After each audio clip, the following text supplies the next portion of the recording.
SVLab is an environment virtualization toolkit that complements service virtualization in areas that would be otherwise difficult to handle using virtual services based on the standard SV data model. You'll find SVLab especially useful when your automated or manual tests need to follow a series of steps in predefined test case scenarios. In this case, SVLab is designed to support even very complex test case scenarios that involve several cooperating services which can behave differently in different phases of your test. Imagine you're a developer, QA, or an architect trying to put together an automated integration test involving multiple microservices that communicate in a not very straightforward way. Now imagine some of the components are not yet developed or stable, or even all of them if you elected to design the tests up front. Making the components replaceable with their simulated virtual counterparts enables you to start testing the system virtually since the development phase starts. It will make it clear to everyone how the components should interact. It will reduce the time wasted by waiting on other people and other teams, and if you live in the world of IoT, you may also hugely benefit from removing dependencies on physical devices that may be too complex, too expensive, or simply too far away. SVLab is multi-platform, supported on Linux and Windows. Developed in Java, it's easily embeddable, running locally or deployed on a dedicated SVLab server, and allows you to write test scenarios in JavaScript 6. It's suitable for use in legacy enterprise environments as well as for Android and IoT development. It integrates with Service Virtualization, Mobile Center, and LeanFT, and you can also use it as a standalone toolkit. SVLab is designed to mimic dynamic and stateful behavior, simulate server responses as well as client requests, and supports publish-subscribe scenarios. You can create virtual services from scratch, or build them based on real messages recorded by the SV capture tool, having them auto-discovered in real traffic. Let's have a more detailed look now into how a simple application scenario can be defined in SVLab.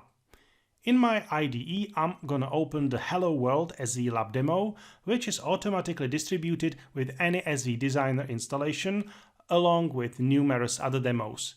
You can open it from here.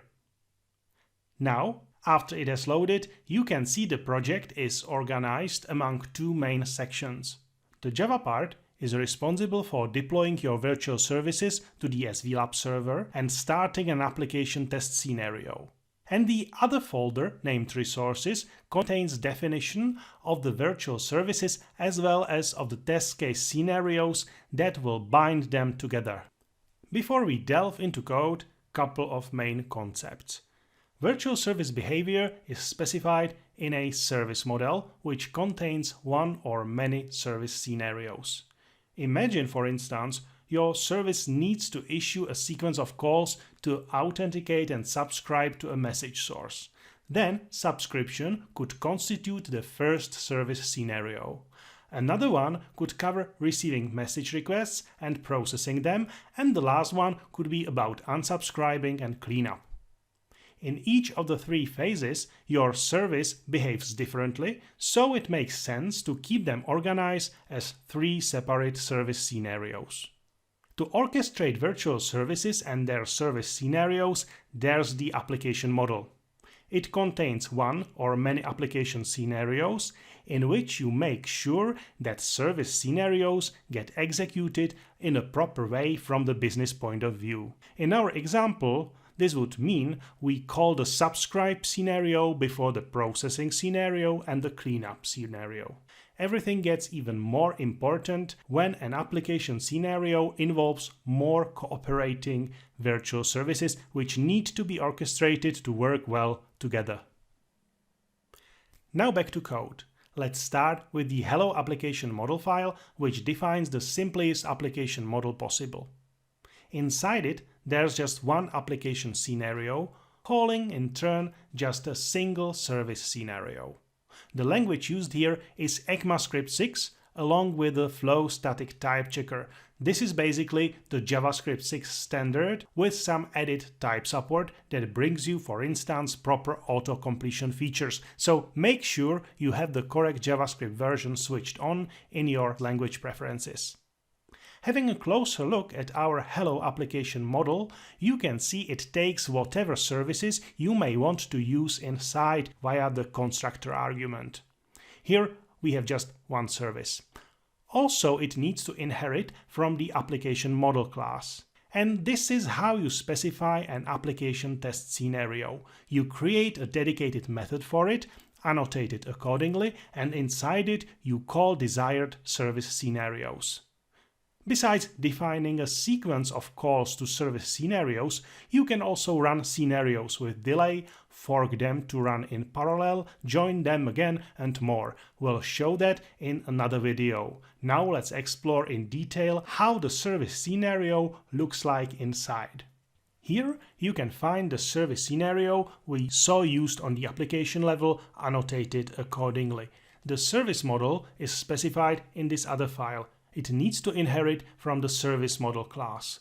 The virtual service will be based on the REST protocol, and that's why it accepts a built-in REST service instance via the constructor argument.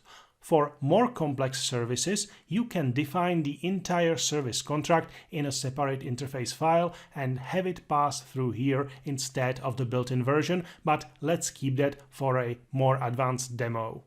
The service scenario definition is, as you can see, more low-level.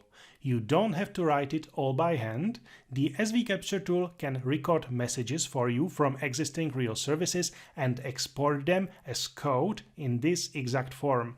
But this simple example we wrote by hand. Here it specifies one request-response pair, and this is how we define the involved REST operation. The URL should end on hello. Now what we want to do here is, following an empty request we receive, we need to produce the following message on output as part of this JSON response. These are the necessary response headers to produce and the status code. The other call looks the same, except that the message here is slightly different. That's what we receive when we hit the hello endpoint for the second time. Now let's run the demo using this batch file. In this window, you should be able to follow the simulation progress, including the received messages.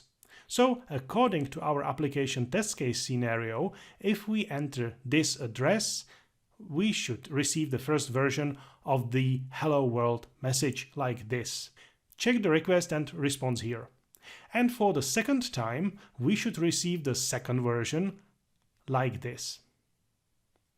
As we reach the end of the scenario, we can keep using the service like this. Just this time, the SVLab simulator will use some heuristics to decide which of the calls in service scenarios to use in order to generate a response.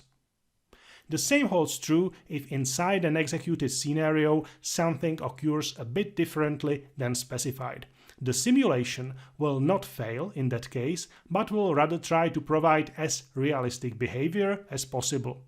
Obviously, the SVLab server keeps track of how much you diverged from the test case scenario, so if you, for instance, run tests as a part of your continuous integration builds, you just need to write an assert that will fail the test if anything unexpected happened. But that assert doesn't belong here, but rather it belongs to the Java part that takes care of performing whatever you specified here.